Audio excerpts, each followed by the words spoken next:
कैसे करवा चले बंध कैसे टले, कैसे करवा चले बंध कैसे टले, इच्छा सुनने की आगे बढ़ी, मेटे भाव के मन के भरम, तो ही ठहरेगा चित्त में धर्म।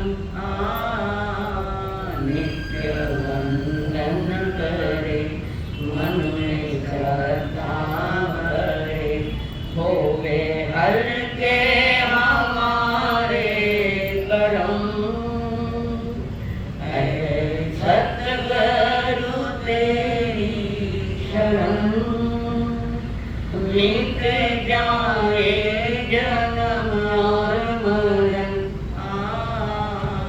बहु दुख सहे कितने कर्म गढ़े, बहु दुख सहे कितने कर्म गढ़े, अब तो सत्य पे चले चरण, सतगुरु तेरी शरण। यावर बंद नहीं हो सके घंटा तक, कारण वक्ता स्थिर होगा तो प्रवचन ठीक होगा। अरे आवाज एक तो स्थिर था भाई, अरे काम नहीं माने मेरा काम, ये आवाज नहीं आवाज दोनों कैसे बैठेंगे भाई, नहीं सकते नहीं समझ सकते। और ये तात्विक विषय शिक्षा की आवाज नहीं,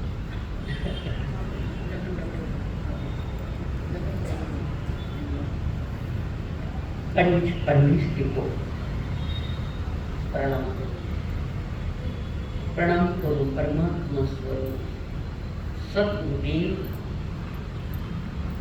संयमी जीवन के संगी साथी मंडल, जिन्होंने हमारे जीवन में शांति का संदेश दिया, ज्ञानानंदकारी परम पूज्य आदरणीय श्री अमर जी महाराज, जिन्होंने हमारा हाथ थाम कर हमें सत्गुरुओं के चरणों में समर्पित किया। ज्ञानानंदकारी मेरे संसारी स्वर्गस्थ पिताजी एवं स्वर्गस्थ माता जी,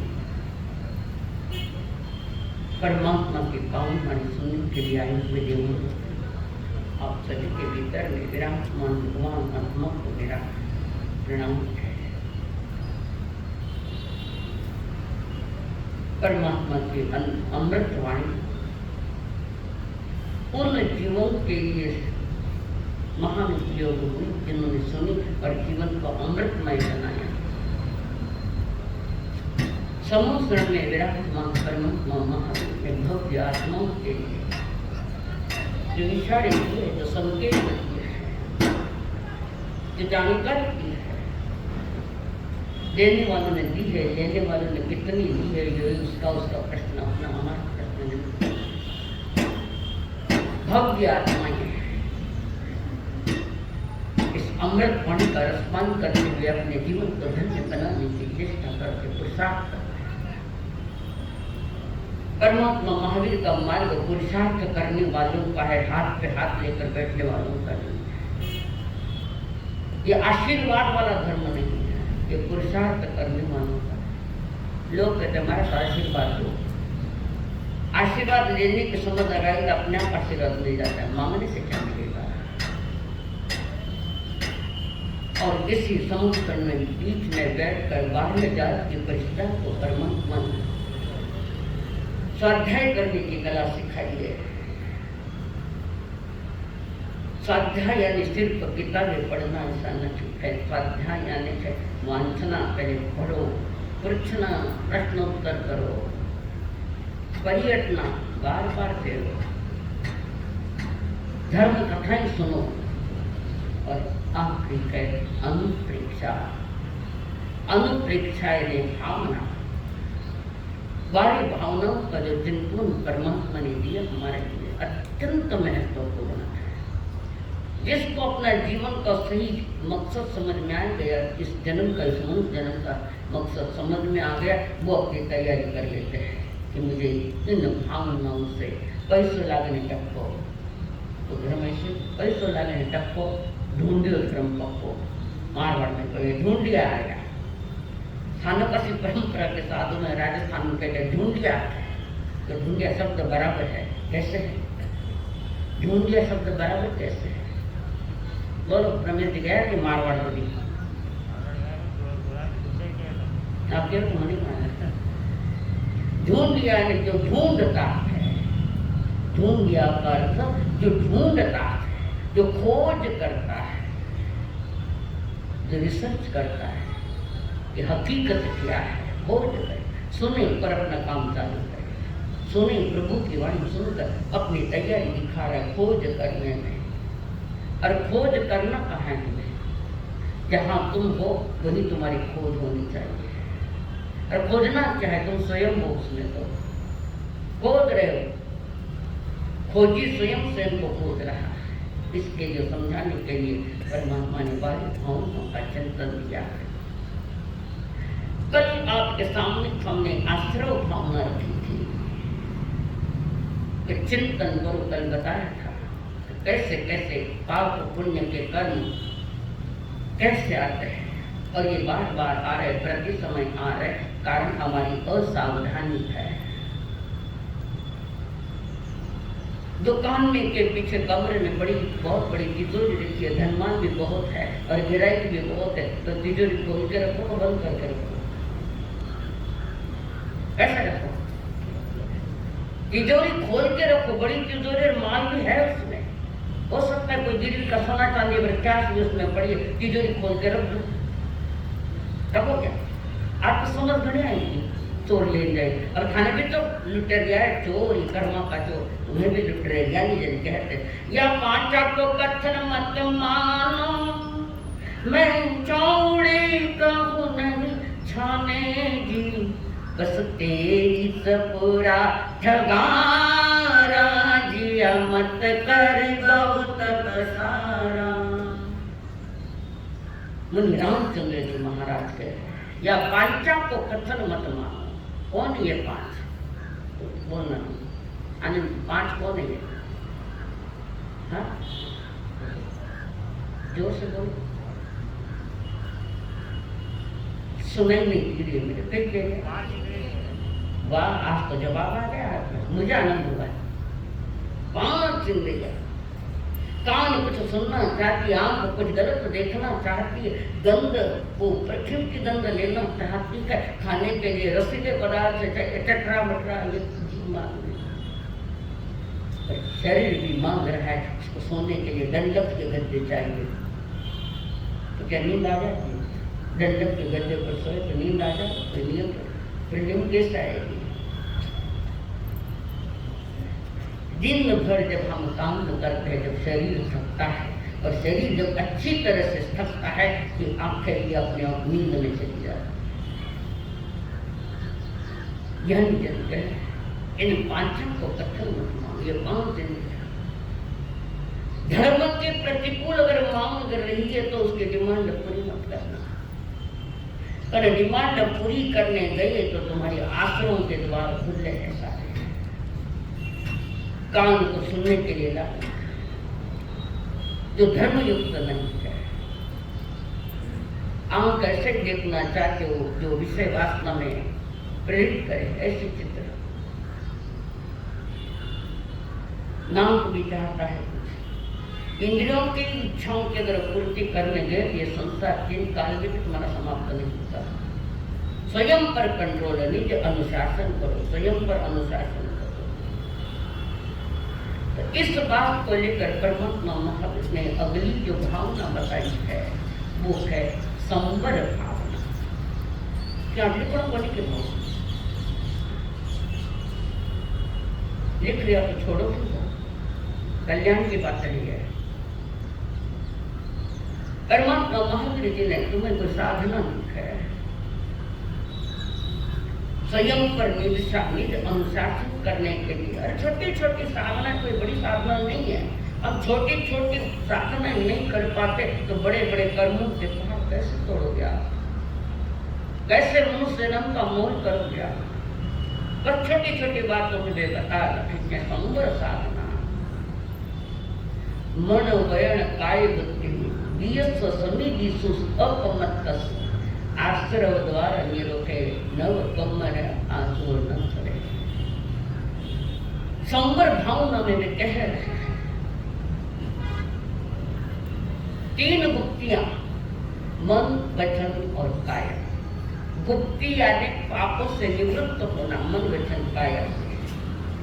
मन वचन काया के द्वारा जो पाप हो रहे उन पापों से निवृत्त होना, उसका नाम है गुप्ति। 5 समिति, समिति यानी अच्छे कामों में प्रवृत्ति, गुप्ति यानी पाप कर्म से निवृत्त होना, जिसको ज्ञानियों ने अष्ट प्रवचन माता का नाम दिया है। ये मां है। साधु भी कभी महाव्रतों से गड़बड़ होने लगे तो प्रभु कहते हैं, हे साधक, तेरे महाव्रतों में गड़बड़ हो रही है तो तू अष्ट प्रवचन माता की गोद में बैठ जाना।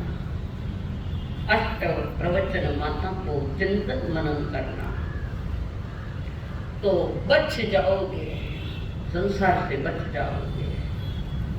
इन 3 गुप्तियों के द्वारा इंद्रियों को वश में कराने वाला, इंद्रियों को वश में करने वाला तथा 5 समितियों के पालन में सतत जागृत रहना, अप्रमत्त रहना, सतत जागृत रहना। और जो सदा जागता है वो मुनि है। मुनि सया जागृति आचाराम का सूत्र है। मुनि सदा सतत जागृत होते हैं। किसके प्रति? जगत के प्रति नहीं, स्वयं के प्रति। और जो स्वयं के प्रति जागेगा वो जगत के प्रति भी जागेगा। शुरुआत मुझसे हो। भगवान राम ने 12.5 बरस की साधना की शुरुआत खुद से की, पहले खुद ने पाया और फिर केवल ज्ञान के पश्चात जगत को समझाया कि जागरण हमारा जागरण है।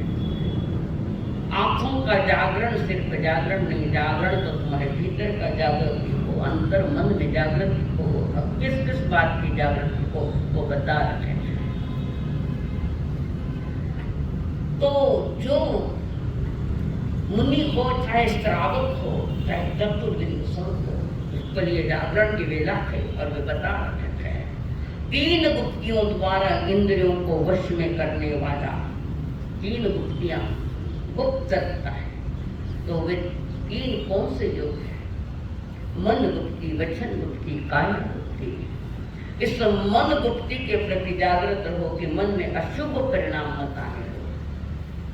मन में अशुभ परिणाम, 18 पाप स्थान हो, चाहे किसी के प्रति दुर्बुद्धियां हैं, चाहे ईर्ष्या हो, चाहे और भी कुछ हो, अपने मन में ऐसे पाप मत आने दो, नहीं तो पुनः अनंत संसार खड़ा है। मन को गोपनीय रखो, शुभ चिंतन करो, शुभ मनन करो। बहुत कुछ रखा है हमारे सामने, कई खिलौने परमात्मा ने आगमों को लेकर रखे। हमें अपने उन खिलौनों से खेलना है। ये तो इंद्रिय खिलौनों से खेलने लगे। मन को गुप्त रखो।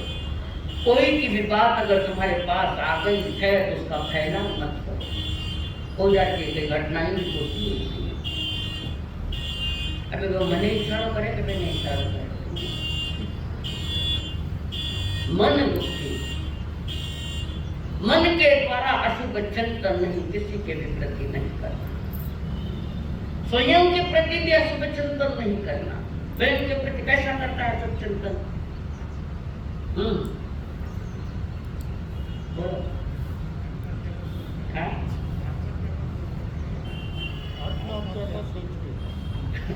हाँ तो मंगल तो ताला पछ जाम आत्मा में थाने विश्व में आत्मा दिखन लागी। मन से भी स्वयं के प्रति अशुभ मत सोचना कि मैं सुसाइड कर दूं। ये भी अशुभ कोई प्रोजेक्ट सुना ही नहीं। ये तुम्हारा दुर्भाग्य है, मेरा दुर्भाग्य, इस काम से मुझे सुनाई नहीं देता है। तो मन से भी न स्वयं का शुभ सोचना न औरों का शुभ सोचना, ये है मन गुप्ति। वचन गुप्ति, वाणी से न अशुभ बोलना न अशुभ कहना। वाणी से अशुभ मत बोलो कि मर जाओ, नहीं बोलो। ये कानिया ये लंगड़ा नहीं बोलो, ये अशुभ वाणी है, नहीं बोलो। स्वयं के प्रति भी मत बोलना अशुभ वाणी। मौत आ नहीं रही है, यह शुभ है वाणी के। काया गुप्ति, काय गुप्ति में काया का दुरुपयोग करना, पाप कर्म काया के साथ करना, उसमें मन जुड़ा है। वाणी भले ही नहीं जुड़ी होगी पर काया की जुड़ी है, जो रात दिन हम हमारा ये शरीर, हमारे ये हाथ के पांव जो इसके तरफ जा रहे, पाप के प्रवृत्ति में जा रहे, नहीं जाना है। सामने के में बैठे और तुम्हारे पाँव में कुछ गड़बड़ हो रही, कोई कीड़ा आ गया है तो पहले ठीक से देखो, नहीं तो उल्टे रोटे मसर जो नहीं। बैठते वक्त भी ध्यान रखना नीचे कोई जीव जीवाणु तो नहीं है कहीं पर। ये कहा जीव रक्षा का बेड़ा आपको उठाना पड़ेगा। जीव रक्षा का, स्वयं की भी रक्षा करूंगा, निरात्मा की भी रक्षा करूंगा, जगत जीवों की रक्षा करने का पुरुषार्थ करूंगा। ये काया का विषय है। वाणी में भक्त कथा, भोजन की कथा नहीं करूंगा, सामान्य में भक्त कथा नहीं करूंगा। भक्त यानी भोजन। स्त्री पुरुषों की कथा नहीं करे और पुरुष स्त्री की कथा नहीं करे। कभी कभी हमें भी पुरुषों की कथा कहनी पड़ती है, जैसे भर्तृहरि श्रृंगार की बातें करनी पड़ रही है, उसका एक उपवास का प्रायश्चित आता है, पर तुम्हें तत्व समझाने के लिए वो कथा करनी पड़ती है। और मैं भी श्रृंगारी कथा को समझाने के लिए, तो उसके लिए तो उपवास तैयार है हमारे लिए, फिर भी आपके लिए कर रहे हैं कि समझ में आए सत्य क्या है। श्रृंगारी कथा करते वक्त हमें भी सावधान होना और आपको भी सावधान होना है। किस लिए श्रृंगार कथा करे कि तुम्हारे भीतर में थोड़ी सी हलचल पैदा हो जाए। ये श्रृंगारी कथा हमारे भीतर में हो सकता है, ब्रह्मचर्य को खतरा हो सकता है, इसलिए कथा ही नहीं करना। तो ज्ञानी जन कहते तेरे मन वचन और काया को गुप्त रख। जैसे कछुआ होता है, कोई वार कर रहा है, कछुए पर ढाल कर वार कर, तो कछुआ उसी समय अपनी इंद्रियां अंदर में समेट लेता है, ढाल में समेट लेता है और अपना बचाव करता है। यही वजह है कि मंदिरों में जब जाते हो तो मंदिर में प्रवेश करते वहाँ कछुए का चित्र दिखेगा आपको, कोई पत्थर से बनाया कछुए का चित्र मंदिर में था। वो ऐसे कोई मंदिर को सजाने के लिए कछुए का चित्र नहीं किया है, वह प्रतिमा नहीं की चित्र कि कछुआ जिस प्रकार कोई शस्त्र कोई वाहन करेगा अपनी इंद्रियों को अंदर में समेट ले गए, वैसे है साधक तो मंदिर में जा रहा है तो अपने इंद्रिय विषयों को समेट लेना और परमात्मा के दर्शन करना, ये संकेत है। फक्त कछुआ दिखे पर कारण क्या वो नहीं जानना है ना, यही पता है। कछुआ इतना समझदार है, हम भी थोड़े समझदार बने कि हम पर भी वार कर रहे हैं, हमारी चेतना पर भी वार करे। मोकनी कर्म क्रोध मान माया लोभ राग द्वेष मिथ्या हम पर वार कर रहे हैं। ज्ञानी लोग स्वयं को समेट लेते हैं, अपने इंद्रिय विषयों को समेट लेते हैं और अज्ञानी उसमें बहता जाता है। बह जाना उसी में, उसका नाम है आश्रव भावना, और उसको रोक देना उसका नाम है संवर भावना।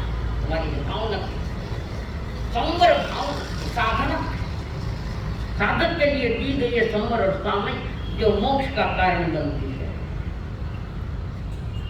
पर इस शरीर का संसार के पापों में डूबने के लिए शरीर का प्रयोग किया, तीनों योगों का प्रयोग किया तो खत्म हो गया। फिर आश्रव भावना में आश्रव तत्व नहीं जाओगे, सौम्य भावना वे कर रहे हैं। जो जागते हैं वे करते हैं। आपको भी थोड़ा लिया है इसमें, संग में आपको भी लिया। आपके लिए भी संकेत है कि संसार में रहते हुए भी थोड़ी अपनी जागृति रखो। थोड़ा कोई पाप भी करो तो मना नहीं किया है, पाप करने का भी मना नहीं किया है, नहीं किया। पर पाप करते वक्त तुम्हारा बोध जागृत रहे, तुम्हारा होश अगर जागृत है तो पाप में नहीं जाएगा। पाप करते वक्त भी तुम्हें बोध तो रखना पड़ेगा कि ये पाप मेरे द्वारा हो रहा है, तो शायद रुक सकता है।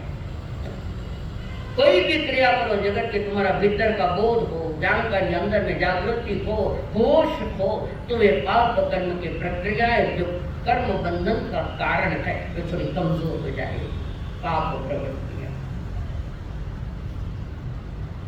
उसी के साथ अब है 5 समितियां। समिति यानी अच्छे कामों में प्रवृत्ति, अच्छे कामों में प्रवृत्ति हो। समिति का अर्थ प्रवृत्ति। अब 5 समिति में पहली समिति है इरिया समिति। इरिया यानी चलने की क्रिया। इरिया यानी आप जब चल रहे हो, अब चलना तो बंद नहीं हो, चलना लगभग बंद हो गया। 5 मीटर रास्ते से गाड़ी चाहिए नहीं, पैसों गयो, पेट्रोल गयो, शरीर खराब हो गयो और जीव मर्यादा का लगा। चलते वक्त 3.5 हाथ जमीन देख कर चलो कि मेरे पाँव के नीचे कोई जीव जंतु तो नहीं आ रहे। कोई जीव या कोई हरित का जी जाके कोई हरित सब्जी पर या संख्या जीवों का वो पिंड जाता है और उसमें हम पांगारियां चला देते या पाँव देखते नहीं और उसमें पाँव यह कहते हैं। ईर्ष्या समिति तुम्हारी चलने की प्रक्रिया धर्म पूर्वक हो। 3.5 हाथ देखते चलो और देखते हुए जानते हुए, और हमने बच्चा जीव नहीं बचा है कदाचित, देखते हुए चलते हुए भी कोई जीव पाँव के भी नीचे आकर इतना बंधन नहीं होगा जो बिना देखे चल रहा है और जो एक भी मरा नहीं है, पर तुमने जागृति नहीं रखी, बिना देखे चल रहे एक भी जीव नहीं भी मरा है तो तुम्हारा अनंत कर्म का बंध तैयार है। कारण तुम्हारी जागृति ठीक नहीं है, प्रमाद से भरे बेपरवाही से चल रहे, बेपरवाही से। ऐसे तो रास्ते चलते भी बोलना नहीं, प्रभु ने क्या तुम्हारे साथ में गुणों बोलो सीख गया। तू बाजू वाला आ गया, बारह समय आया कहते बोलो। अभी मैंने वो भी समझ लो कि रास्ते चलते नहीं बोलना, रोज बोलते, वो वही करते हम लोग। भाषा समिति 8 प्रकार की भाषा न बोले जिससे औरों का दिल दुखे, ऐसी भाषा मत बोलो। कर्कशकारी 3.5 करोड़ रोम लगे कर्कश करके बोले। 8 प्रकार की भाषा मन। कठोरकारी, कठोर भाषा, और कई बार कठोर भाषा बोली जावे और सुनने वाले की इतनी ऊर्जा नहीं, शक्ति नहीं, और वो पीड़ित है, आदमी बीमारी से ग्रसित है, तो हो सकता है वो कठोर भाषा भी उसकी मौत का कारण बन सकती है। छेदनकारी, किसी का छेदन करने की बात कर रहा है। भेदनकारी, किसी के भेद बताने वाली भाषा नहीं बोलना। सावध्यकारी, जिसमें हिंसा है, पांत है, ऐसी सावध्यकारी भाषा नहीं बोलना। इसमें पांत है, जिस भाषा में पाप है, पापकारी भाषा नहीं बोलना। इसको मार डालो, पापकारी भाषा है। ये अंधे आदमी पापकारी भाषा है, पर हमें भी अंधे होते देर नहीं लगेगी, औरों के अंधे की बात करें। निश्चयकारी भाषा नहीं बोलना, और निश्चयकारी साधु को भी नहीं बोलना, रावण को भी नहीं बोलना। इसलिए चातुर्मा डिक्लेयर करते हैं तब द्रव्य क्षेत्र काल भाव की मर्यादा युक्त देवत है, खुला रखा है, कदाचित नहीं भी आ सकेगी। मैं तुम्हारे गांव में आकर चातुर्मास करूंगी, पक्का है, नहीं बोलना। परिस्थितियां उस समय की क्या हो सकता है, शारीरिक परिस्थिति भी खराब हो जाए या और कई कारण हो जाए, या संग में बहुत तूफान और झगड़े चल रहे तो साधु को वहां चातुर्मास में नहीं जाना। हम तूफानी लोग हैं, जीवन में तूफान आयत है, साधु को वहाँ नहीं जाना। कहते समझो ने कौन आएगा ते समझदार समझ लो मारे कड़े बाढ़ देखो मैं थे जो सोच वही मैं बोलूँ जहाँ तूफान है, जहाँ संघर्ष है, जहाँ हिंसाएं होती है, ऐसी भाषा नहीं बोलना साधु निश्चय का पर पीड़ाकारी भाषा भी नहीं। दूसरों से पीड़े हुए किसी का कोमल हृदय दुखा जावे, वो भाषा भी साधु को नहीं बोलना है, आपको भी नहीं बोलना है। इन भाषाओं का साधु के लिए प्रभु ने कहा भाषा समिति का ख्याल रखना। एक भाषा ऐसे आगे जैसे कि स्टेंगन से गोली निकली है, ऐसी भाषा निकल जाती। निकलने के बाद तो कुछ नहीं कर पाओगे, निकलने के पहले फिर बोलने के पहले थोड़ा सावधान बन जाना। मैं बोल रहा हूँ तो किसी के लिए कोई खतरे का विषय तो नहीं, वो मंदिर किसी का दुख तो नहीं रहा, इसका तो ख्याल आपको रखना ही पड़ेगा। ये है भाषा समिति। मुंह में जबान तो सभी रखते हैं, मुंह में जबान तो सभी रखते हैं, मगर कमाल वो करते हैं जो संभाल के रखते हैं। मगर कमाल तो वो रखते हैं जो जबान को संभाल के रखते हैं। यानी ऐसी भाषा मत बोलो। जबान तो सबके पास है, एक लिए छोड़कर। जबान संभालना अच्छी बात है, पर जबान से गलत बोलना ये अच्छी बात नहीं। संभाल के रखना जबान को, बोलना हो तो सही भाषा बोलो। सबके हितकारी हो, मंगलकारी हो, आनंदकारी हो, दिल में प्रसन्नता प्रकट करने वाली हो, तो वो भाषा बोलने के लिए परमात्मा ने आपको छोड़ दी, हमको भी छोड़ दी। तीसरी है वेशना समिति, भोजन की। भोजन की समिति है, भोजन में तुम्हारी प्रवृत्ति कैसे। 42 दोष डालकर आहार पानी लेना है। आप देखा भी डलेगा नहीं डलेगा, हाँ बोलो नेगेटिव 42 दोष। केवल कुछ बाबा जी गिला, कुछ आटा गिला, कुछ बाबा जी गिला, 42 दोष डालकर आप नहीं मिलना। कोई भी चैलेंज भी करे तो मैं उसको भी चैलेंज करूँगी। कोई भी कहते कि हम 42 दोष डालकर आहार पानी करे तो मैंने पकड़ने देरी मिला, मैं भी उनको चैलेंज करूँगी। बताओ कौन से दोष डाले। मुझे किसी से चैलेंज नहीं करना, खोटी बात बोलकर अपने आप को बड़ा समझना, यानी कहते हैं यही तो पाप है। औरों को हीन दिखाने के लिए, औरों को हीन दिखाने के लिए अपनी खोटी प्रवृत्तियां छिपाकर लोगों को कहना कि ऐसा नहीं। जो है सत्य है। तो हमारे दृष्टि में आजकल हम जो है नहीं मामा बेटे काड़ू मामा जो हो कुछ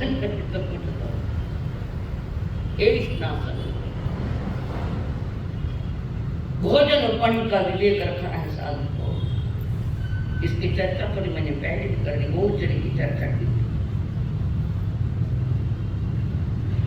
भंड उपकरण यानी साधु जीवन के लिए जो उपकरण है, होगा है, पात्र है, कपड़ा है, जो कुछ भी है,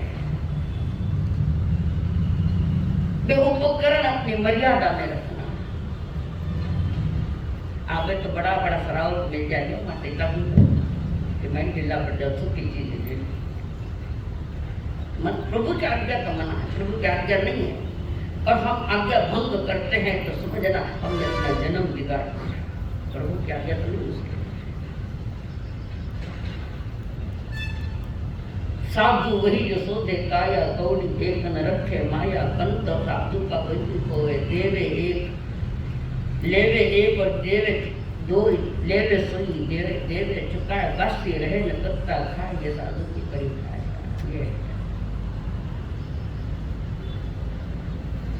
इन और 5वीं है कि जहाँ लोगों ने तो बड़ी उम्मीदें हैं, यहाँ कहाँ अब तो बाहर जाने की सरकार की भी मनाही है, डालने की भी मनाही है। फजीती हो रही है, कईयों की फजीती हुई है। कचरा कुंडी में ले जाकर आ गए तो कचरा कुंडी में भी गीला कचरा होता है नहीं होता है, बारी माता दो आया, एक तरफ सूखा कचरा, एक तरफ गीला कचरा, और गीले कचरे में अगर वो डाला है तो जो व्यवस्था दी है समाज ने उसमें उसको कोई खास फर्क नहीं, और जाता है छोटे में डालने वाला और जाता है। और जहाँ स्थानक भवन है या मंदिर है कुछ भी है, और हमने लोगों ने लेकर स्थान के सामने बाहर में परठा दी, स्थानक के सामने थी, आज्ञा नहीं है प्रभु की, एक बार डाले तो 29 आयु का प्रायश्चित है, उठा लो किसका क्या प्रायश्चित है, और नहीं मालूम तो मेरे पास आओ, मैं बताती किसका क्या प्रायश्चित आता है। एक बार बाहर डाले, जहाँ लोगों का आवागमन भी है, जहाँ सरकार भी मनोत्तर है, और जहाँ जैन धर्म घृणा का पात्र हो जाता है, वहाँ जमीन देख बाहर तो डालना ही नहीं है, अब टेरेस पर व्यवस्था कर ली, वहां तुम्हें क्या दिखाई देगा। और बरसात का मौसम है, टेरेस पर भी लीलन सुलन आ जाती है, सेवा हालत में आ गए, अनंत जीवों का पिंड टेरेस पर भी है, तो वहां भी तो परखा न मानो। ये है काम समझिया, अच्छे कार्यों में इंद्रियों के जो कार्य हो अच्छे कार्यों में प्रवृत्ति करना, और भगवान की आज्ञा का लोप नहीं करना। और इसकी जानकारी जो मुनि अपने जीवन में रखता है, अपने जीवन के समिति गुप्ति को पाल कर रखा है, भीतर उसके ज्ञान के लिए जल रहा है। प्रभु कहते हैं ये है संवर भावना। आश्रव भावना तो कल हो गई, संवर आज आ गया है। तो नए कर्मों को रोकने वाला ये आश्रव तत्व है, नहीं संवर तत्व है, और इसका चिंतन संवर भावना है। जैसे बताऊं, कल आश्रव भावना का अचानक कहीं शॉर्ट सर्किट हो गया, किसी के दुकान में, किसी के घर में, और आग लग गई, आग लगी है, शॉर्ट सर्किट हुआ, आग लग गई है। छोटी है तो स्वयं पानी डाल डाल कर बुझाने की चेष्टा करते, और बड़ी आग लग गई तो फायर ब्रिगेड को बुलाते, वो पानी डालो करके, आग लग गई, पानी डालना को पेट्रोल डालना,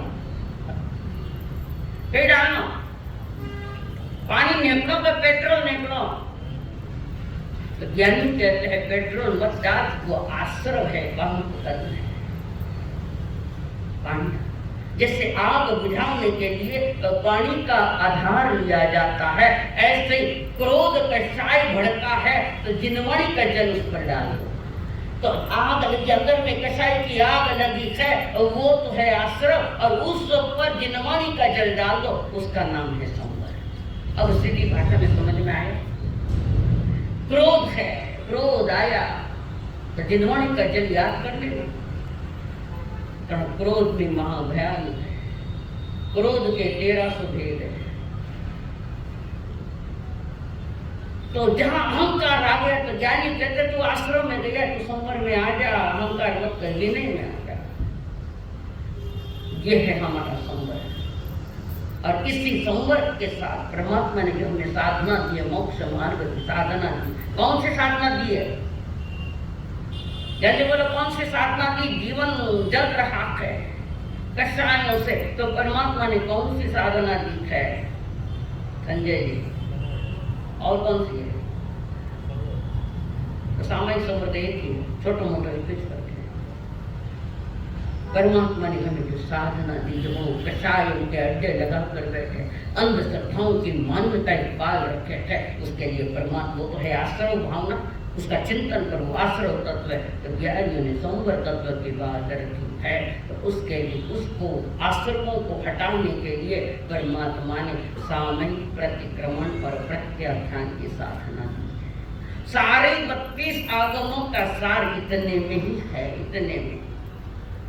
और जिसने सामयिक प्रतिक्रमण और प्रत्याख्यान ठीक से कर लिया, संभाल लिया अच्छी तरह से, तो ज्ञानी कहते हैं वो है संवर भावना। चिंतन मनन करने के साथ यह है संवर भावना, जिसने समझ लिया है। जो मुनि जितेंद्रिय हो गया है, इंद्रियों के विषयों को जिसने जीत लिया, जो मुनि जितेंद्रिय हो गया, इंद्रियों पर अपना कंट्रोल कर लिया, ज्ञान से अंकुश लगा दिया और श्रद्धावान हुआ है, चित्त भी चित्त वाला है, थाने मन है के थाने मालूम को चित्त वाला बहु चित्तमान कहते हैं मन। ज्ञान को प्राप्त वो होता है जिसने संवर भावना को समझकर आश्रय तत्वों को उखाड़ के फेंक रहा है, उसके लिए संवर भाव। ऐसे संवर के 57 भेद थोपड़ में दिए गए हैं, अलग अलग है। तो ज्ञानी जन कह रहे कि संवर भावना सबसे पहले तुम्हें अंकुश लगाना है, तो मन को अंकुश लगाओ। तो जिस मन में न मालूम कैसे कैसे पापों की प्रवृत्तियां आकर घुस जाती है और फिर वो मन उसमें रस लेता है, विचारों में आए हैं, विचारों में अशुभ बातें आई है, उस पर अंकुश लगाओ ज्ञान से। सामने वाले का नुकसान तो नहीं होगा, खुद का नुकसान जरूर होगा। मेन श्रेष्ठ हमारा भीतर का मन ही है, हमारी सोच। मन यानी सोच, विचारधारा। चिंतन के लिए चिंतन में जा रहे हैं, पर सही चिंतन में नहीं। किने चिकर फसाऊं घणो पैसो कमा लिया तो भेज दो टैक्स वाला ने, इनकम टैक्स, सेल टैक्स, इसके बीच में कर्मों के कितने तथ्य के तथ्य आए, इस पर ज्ञानी जन के विचार। मन में अशुभ भी भाव आवे तो, एक बार पहले कहा था मैं 8-10 दिन पहले, मन में अशुभ भाव आवे तो सज्जनों की सलाह ले लेना। पर अशुभ भाव बोले कि तो शर्म आवे, मानसा ने जान कैसे बोले, मानसा कैसे सोच नहीं, मानसा तो छोटी सोच ही खाना वास्ते गलत नहीं सोच। मन अगर हमारा लंगड़न हो चुका है तो जन्म जन्म के बंधन तैयार है। ज्ञानी कहते हैं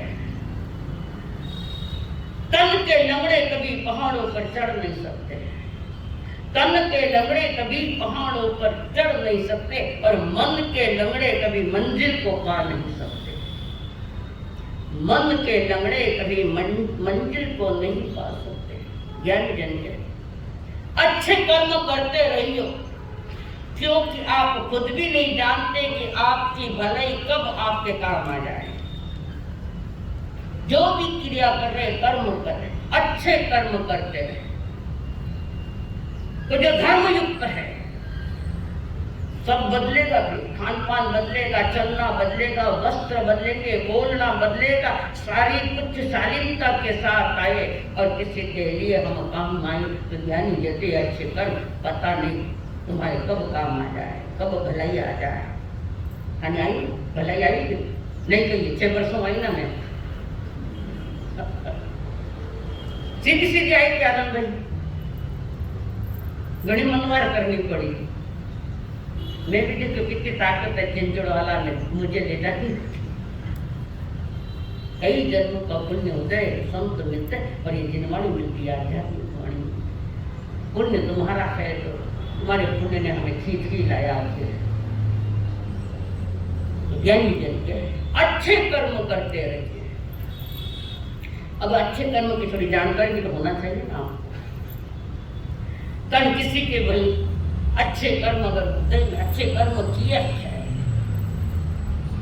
क्योंकि आप खुद भी नहीं जानते कि मेरे अच्छे कर्म मेरे लिए कब अच्छे बनकर आ जाएंगे, फल देने के लिए। और जीवन में सारी गड़बड़ियां कर दी, समय की मुक्ति का कोई लक्षण न कुछ है। जीवन बेकार है, जीरो, कोई कीमत नहीं जीवन की, कुछ भी कीमत नहीं। सही हमको समझने की चेष्टा क्या इसमें आया है तत्वार्थ सूत्र में आश्रवाद निरोध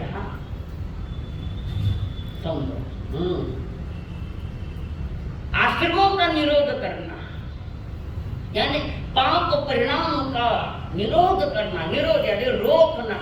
यहीं से तो शब्द गया तुम्हारे मेडिकल में, ये शब्द यहाँ का है जैन धर्मों कि आश्रमों बने पापों को, आते हुए पापों को रोकने का काम तुम्हारा संवर करता है। अंतर स्थिरता, आत्म मन स्थिरता, आत्म स्थिरता, आने वाले कर्मों को रोकने के लिए तुम्हारा 3 योग और 5 समितियां के व्यवस्थित चाहिए उपयोग करो। ग्रस्त जो न कर सकते हैं तो नहीं कर सकते हैं। खाली भेष बदलने से साधु हो गया तो उनके लिए थोड़ी है, भेष बदल दिया और साधु हो गए उसके लिए न कुछ है। पाना नहीं जीवन को बदलना है साधन कर्म का बदलना है साधना। बाना नहीं जीवन का, सिर्फ बाना नहीं बदलना, बाना नहीं वेश नहीं, बाना नहीं जीवन का बदलना है साधना। मंदिर में हम बहुत गए पर मन के मंदिर नहीं बना। मंदिर में हम बहुत गए पर मन यह मंदिर नहीं बना। व्यर्थ हिमालय में जाना जो मन शिव सुंदर नहीं बना। पल पल समता में, पल पल समता में इस मन का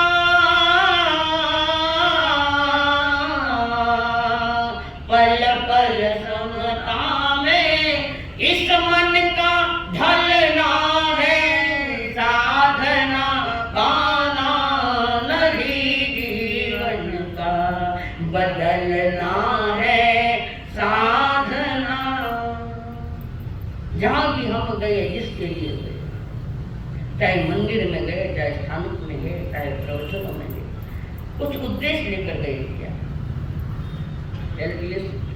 कुछ उद्देश्य लेकर गए, और उद्देश्य लेकर गए तो उद्देश्य आपका सफल हुआ क्या?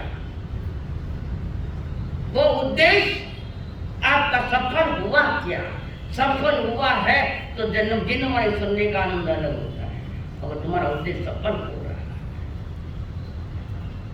पर हम निरुद्देश्य गए या कोई संसार का उद्देश्य लेकर गए तो वो सारी गड़बड़ा जाएगी।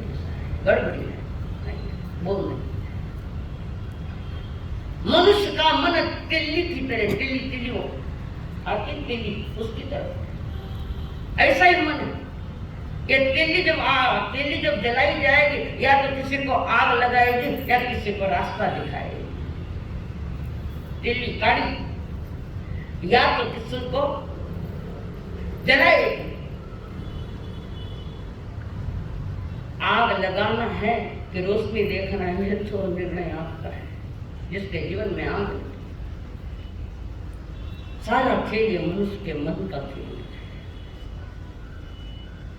और मन के द्वारा ही सबसे ज्यादा कर्म बनते हैं।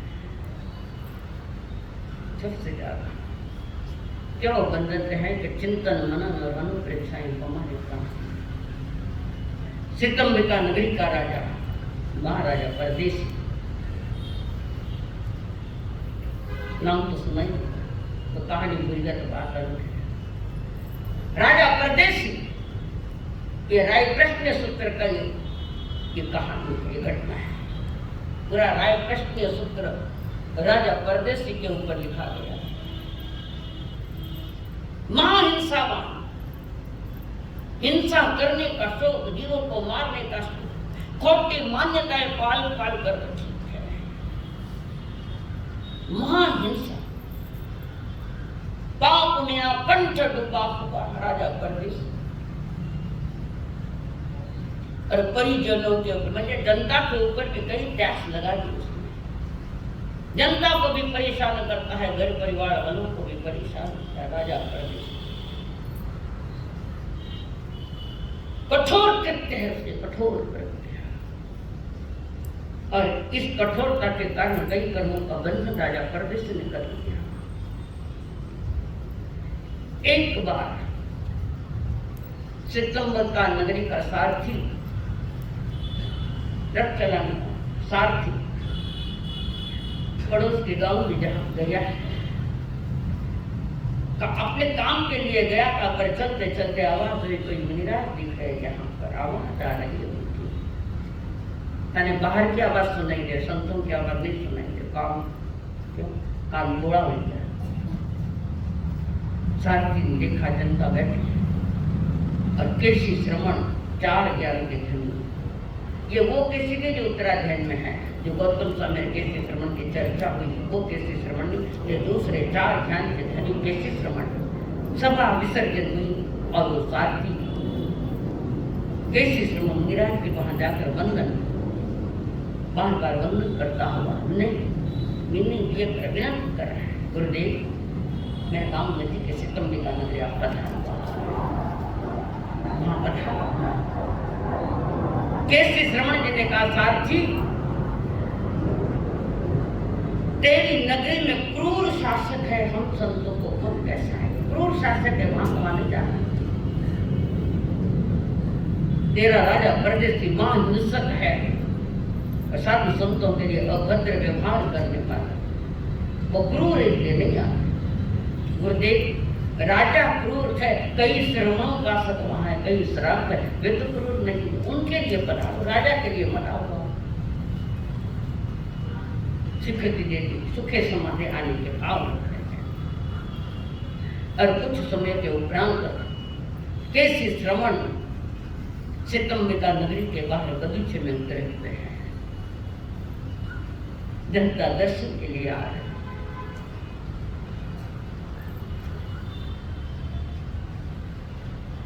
और सितंबिका नगरी के बाहर में मेला लगा है, धर्म का मेला लगा है।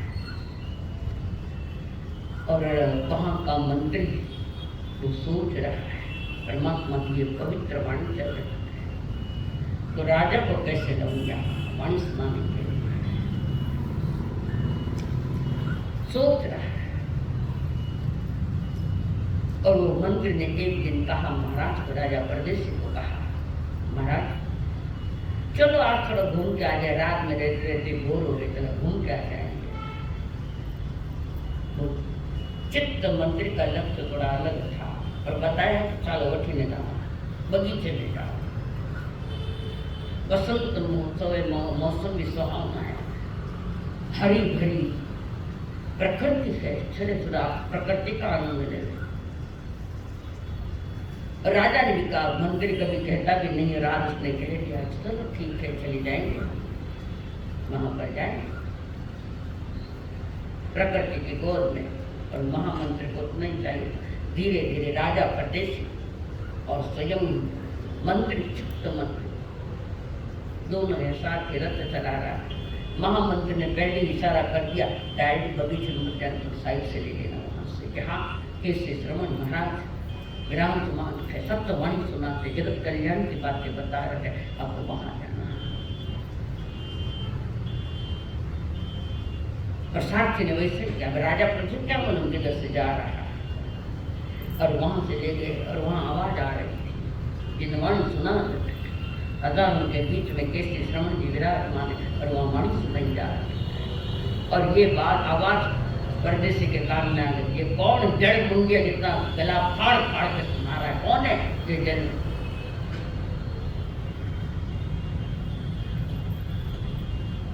मंत्री ने कहा, महाराज जिसको आप नहीं मानते हैं उसको भी समझाते हैं कि तुम शरीर और आत्मा मानते हैं, आत्मा तो मानते ही, तुम शरीर मानते हो, कुछ नहीं समझता है।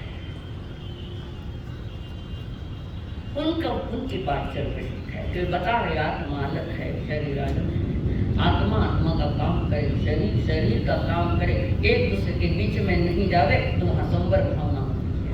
पर एक दूसरे के बीच में शरीर ने आत्मा ने टांगे अड़ा दी तो वो है आश्रम तत्व।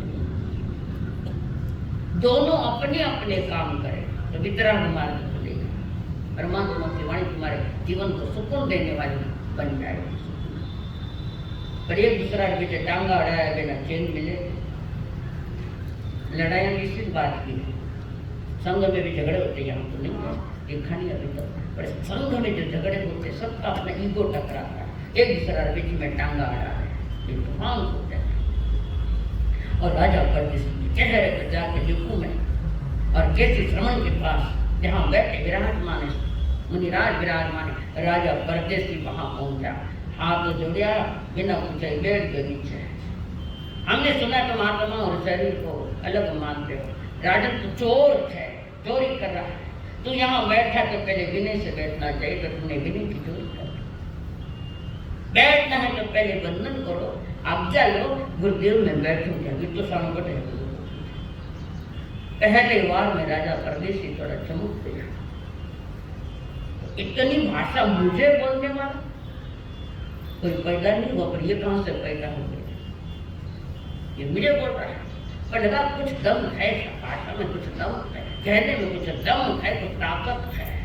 पुनः उठा, क्षमा मांगी और था बंधन आता तो कहाँ था मथे नोंदा भी नहीं बंधन नहीं तो कहते हमारे साधु संतान भी कहे जय जिनेन्द्र माँ सिखाड़ो मारे सामने क्या कौन मारा सने जय जिनेन्द्र मैं तो जय जिनेन्द्र थाने है माने नहीं है माने तो बत्ते नोंदा सिखाती माता ही सिखाती क्या सिखाना कैसे सिखाना ये जब तक समझ में नहीं आता तो उल्टे सुलटे मत सिखाओ थाने नहीं सही समझा तो मन कर मिले हम सिखाएंगे तैयार बेटा और राजा परदेसी वहां बैठा चर्चा चल रही है वो आत्मा को तो मानने वाला ही नहीं राजा परदेसी और चर्चा चली और चर्चा में विषय आया कुछ और विषय आया सुना है कि आप आत्मा को अलग मानते हो मथे मंदानी शब्द आगे उनके पास मैंने आपने कहा है कि आत्मा अलग है शरीर अलग है मैं आत्मा को नहीं मानता तो मुझे बताओ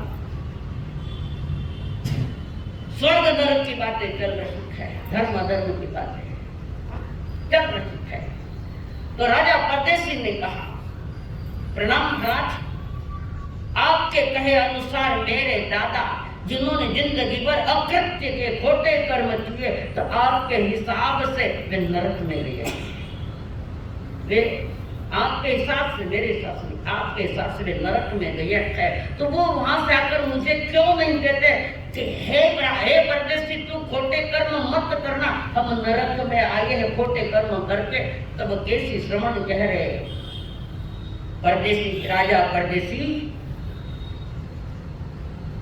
कोई जो मेरे दादा धार्मिक थे तो तुम्हारे अनुसार वो तो नरक में गए तो मैं तुम्हें एक बात पूछ रहा हूं मेरे दादा अधार्मिक जनता की साथ संभाल उन्होंने ठीक नहीं आपके कथनानुसार नरक में मुझे आकर क्यों नहीं कहे तो राजा कृषि श्रवण ने कहा राजन सूर्यकांता रानी के साथ कोई अमानवीय व्यवहार करे गलत चेष्टा नहीं करे गलत काम करे तुम्हारी पत्नी सूर्यकांता के साथ तो क्या तुम ये कहोगे क्या दंड दोगे या उससे एक घड़ी के लिए छोड़ दो मैं घर जाकर पूछ के आता हूँ इतना समय देंगे क्या तुम नहीं मैं क्या समझे उसी समय मार डालूंगा उसी समय एक मिनट भी तुम उसको छोड़ोगे नहीं जो अपराधी बनकर आया जिसने सूर्यकांत के साथ छेड़ा खाने के एक मिनट के लिए तुम्हें छोड़ेंगे नहीं ऐसे ही नारकीय जीवों को नहीं छोड़ते महा अपराधी ना जो जीव बना मनुष्य माँ अपराध कर अपराधी घोर अपराधी बना उसको नरक में गया है वो उसको नारकीय परमात्मा में देव यहाँ आने नहीं देते अंते अपराधों की सजा भुगत एक चैन की सांस नहीं जा दुख ही दुख है और उस दुखों से बाहर नहीं निकलने देते जैसे उनको भी नहीं आया था तो तुम्हारे दादा नरक में गए तो वे आ नहीं सकते कि राजा परदेसी तू समझ जा मैंने पाप किया मेरी ये दशा है पर उनको छुट्टी नहीं मिलती बाहर आने के लिए नहीं मिलता है कैसे आकर तुम्हें चलो ठीक है मेरी दादी धार्मिक है तो मुझे आकर क्यों नहीं कहकर तू भी धर्म कर मैं स्वर्ग में हूँ करके क्यों नहीं कहती मेरी दादी वहां तो कोई दुख नहीं बता सकते तब राजा केसी श्रवण ने राजन भंगी पूजा का थाल सजाकर मंदिर में कोई भंगी पूजा का थाल सजाकर मंदिर में कोई पाखाने में थोड़ी पूजा का थाल ले जाएगा गंदगी है जहां पर वह पायखाने में पूजा का थाल नहीं लेगा वो भंगी भी है पर पूजा का थाल हाथ में वो मंदिर में जाएगा पूजा करेगा उस बदलू में नहीं ले जाएगा राजन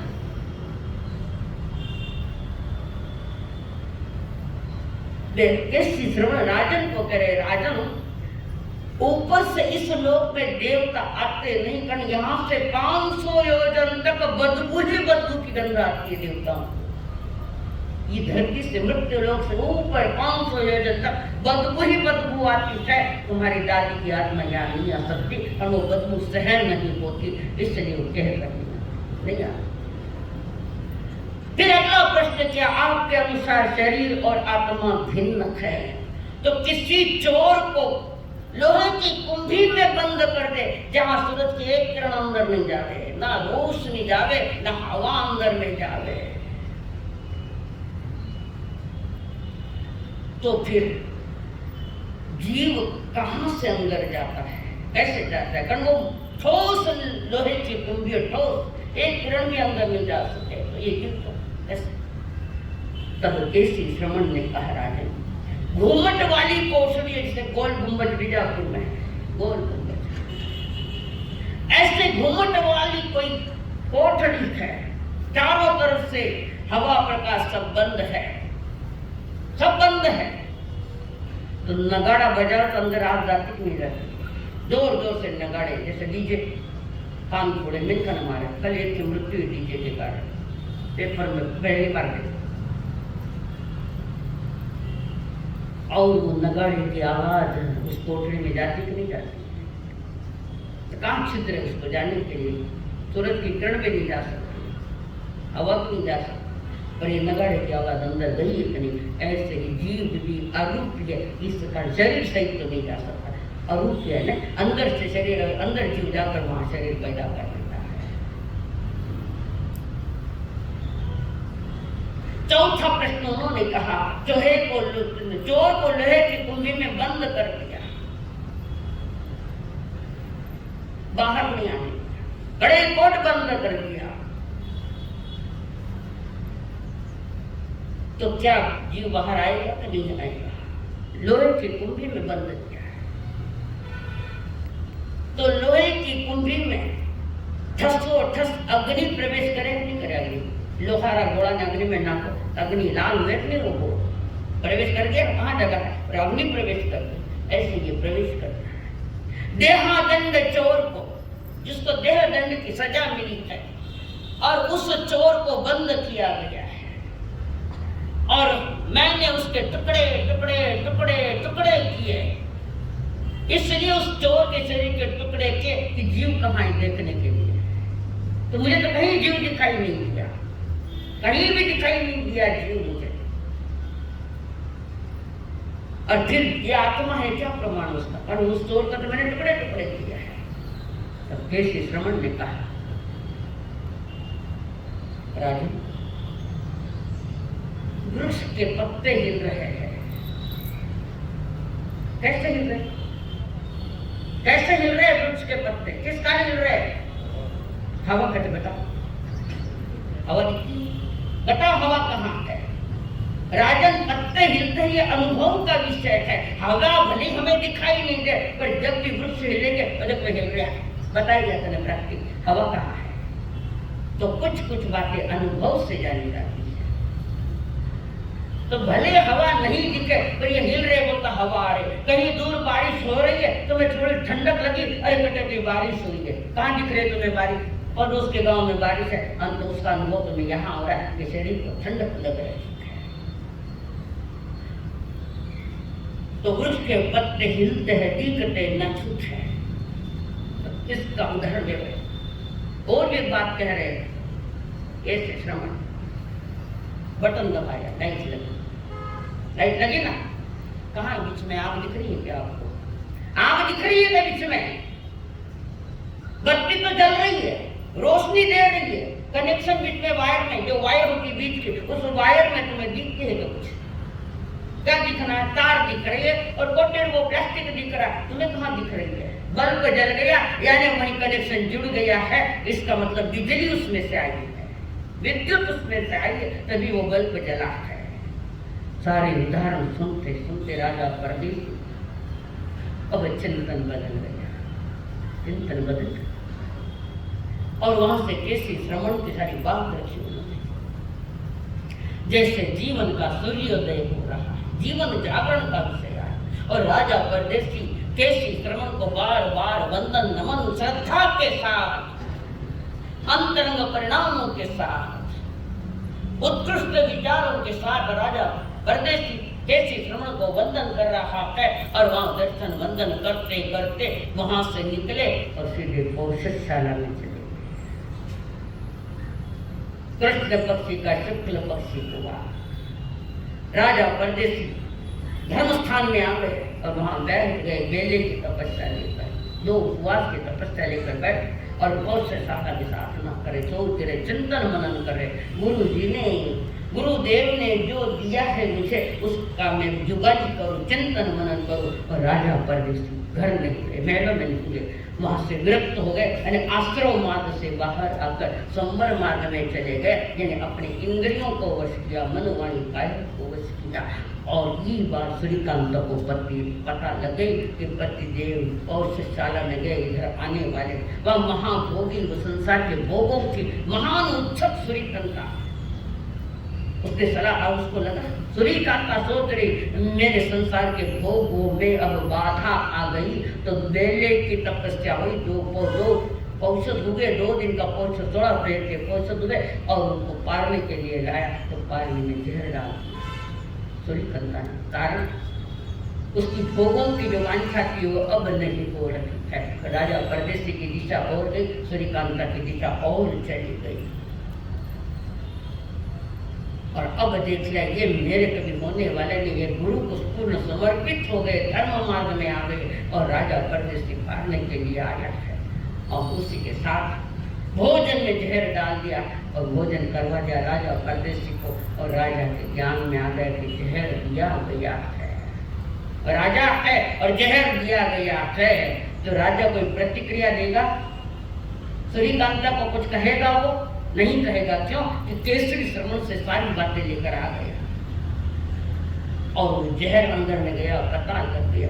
फिर भी मन से कोई प्रतिक्रिया नहीं, कोई एक्शन नहीं, कोई रिएक्शन भी नहीं। उसके एक्शन है, इनकी रिएक्शन नहीं। ये रिएक्शन नहीं देना, उसका नाम है सामय, उसका नाम है संवर। छोटी छोटी बातों को लेकर हम कितनी रिएक्शन देते हैं। पेनिसिलिन का इंजेक्शन लगाया, थोड़ा रिएक्शन आ गया, दवाई तो दूसरी देते, पेनिसिलिन डायरेक्ट नहीं देते। हम संसार में रिएक्शन के लिए शायद जन्मे, कोई कुछ बोले तो उसकी प्रतिक्रिया दूं और उसका प्रतिशोध लूं। प्रतिशोध नहीं, प्रतिबोध की भावना परमात्मा ने कही है। किसी के प्रति प्रतिशोध मतलब हो, लेना है तो प्रतिबोध लो, बोध लो। राजा परदेशी बोध ले रहा है, चिंतन मनन कर रहा है, संवर भावना के गहराई में डूबा हुआ राजा परदेशी। जहर दिया महारानी, राजा परदेसी पी गया। जहर दिया महारानी, राजा परदेसी पी गया। विघटन पाप का किया, विघटन यानी आत्मा से पाप का निकाल, विघटन। अब संगठन है निजात्मा के साथ आत्मा के गुरु का। विघटन पापों का किया, सर्वार्थ सीधारा है, डरना भी क्या कष्टों से। महापुरुषों का नारा है, डरना भी क्या कष्टों से। सरिता सत्संग की तट पहुँचा प्यासा, फिर भी प्रमाण करे तो। 84 का फेरा है, फिर भी प्रमाण करे तो।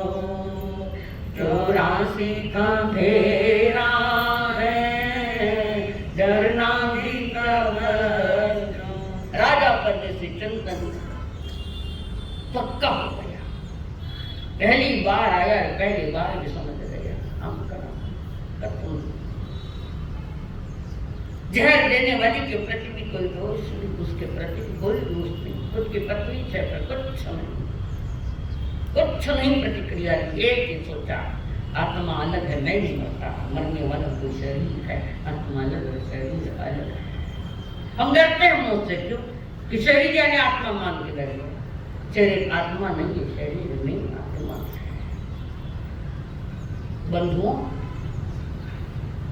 जिंदगी तो सस्ती है, जिंदगी सस्ती है, बस गुजारने वाले के तरीके महंगे हैं। जिंदगी कैसे गुजारना, वो तरीके महंगे लग रखे हैं। क्यों? कि सत्य को जाना नहीं। सत्य को जानने के लिए राजा परदेशी ने कहा, संकल्प हो हमारा